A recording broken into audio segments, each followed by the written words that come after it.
written once, it stains the historic page. Freedom was vital struck by party rage. Cromwell the fever watched, the knife supplied. She maddened, and by suicide she died. Hey, I'm Dave Malinsky. I'm the researcher, writer, creator, and performer of Playing at War.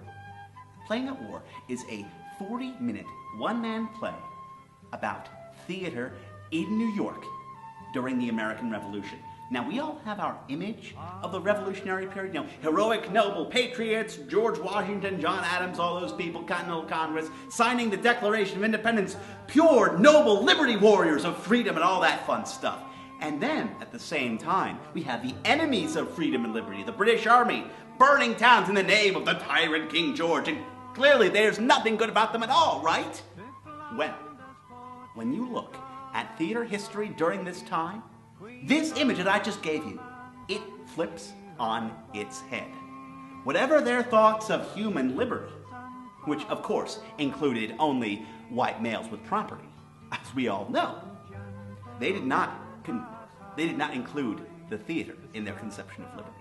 No. Continental Congress in 1774 banned all performance of plays throughout the colonies. At the same time, whenever the British Army took a city during the war, they opened the playhouses closed by Congress and they performed plays.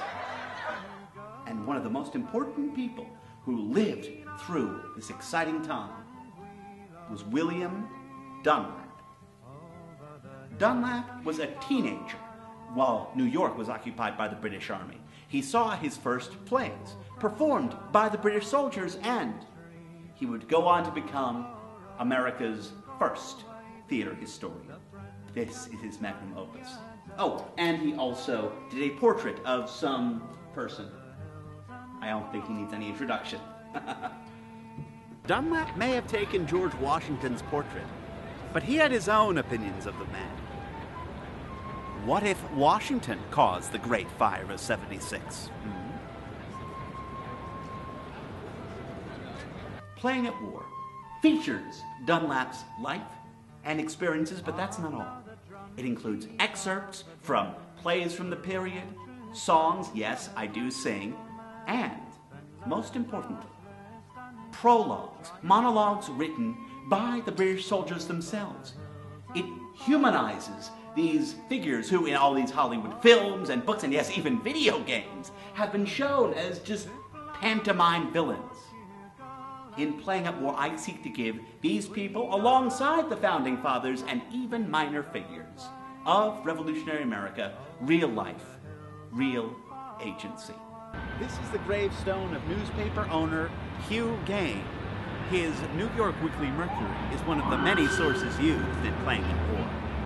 I wrote Playing at War in 2011. This was during the rise of the Tea Party movement and how they sanctified American history of a simple good versus evil narrative.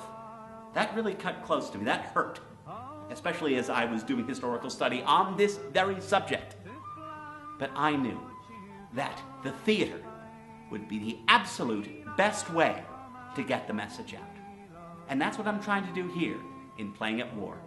Hope to see you soon. No more from sound of drum retreat, while Marlborough and Galway beat the French and Spaniards every day. When over the hills and far away, over the hills and over